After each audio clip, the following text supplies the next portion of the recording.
Rancangan pemerintah menjembatani pekerja untuk memiliki hunian melalui tabungan perumahan rakyat ditanggapi beragam. Kalangan pelaku usaha merasa tak perlu ada iuran tambahan sebagai pungutan tapera. Masih ada fasilitas lain yang bisa dimaksimalkan.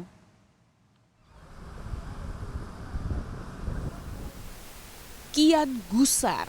Ekonomi masih terseok akibat pandemi, tetapi beban pikiran penggerak usaha terus bertambah. Asosiasi Pengusaha Indonesia terang-terangan menyatakan keberatan dengan rencana pemerintah menarik iuran tabungan perumahan rakyat.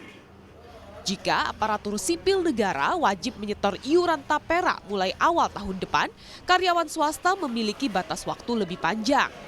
Namun bagi Apindo, seharusnya penyediaan rumah bagi pekerja bisa memaksimalkan fasilitas di BP Jam Sostek. Pada akhirnya, semuanya itu juga akan menjadi beban dari pemberi kerja.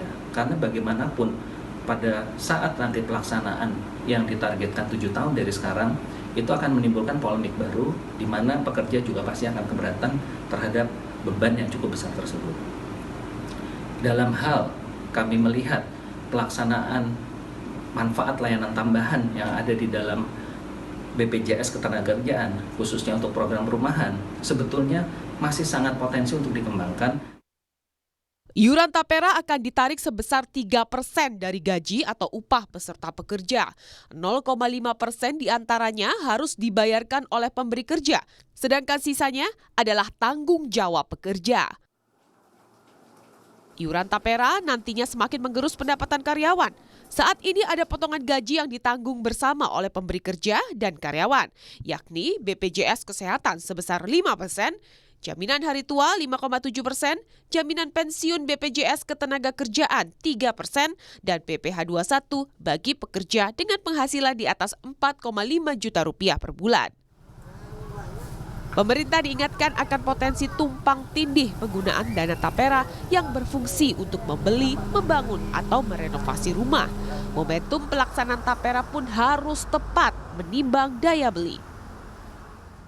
Resiko tumpang tindih saya rasa ya bisa saja terjadi kalau kemudian ini program ini berlaku untuk seluruh karyawan, katakanlah di tahap awal itu bagi PNS ya. Nah, sebagian yang sudah memiliki perumahan juga harus dipikirkan bagaimana exit strategi buat mereka begitu ya. Mereka sudah punya perumahan atau punya rumah dan juga tidak memiliki keinginan untuk merenovasi dan lain sebagainya, apakah juga memang harus ikut dalam program ini begitu. Nah, jadi kita berbicara mengenai momentum juga, kapan ini dipungut dan berapa besar. Oleh karenanya butuh juga kajian berapa besar willingness to pay dari para pekerja ini dan kemudian bagaimana minat mereka terhadap perumahan rakyat ini.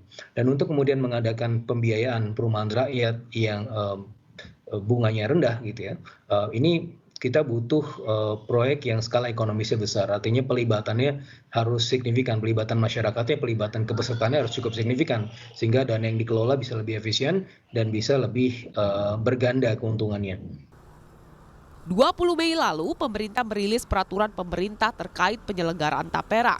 Dengan prinsip tabungan wajib gotong royong dari pekerja, tapera ditargetkan mampu menjawab kebutuhan hunian.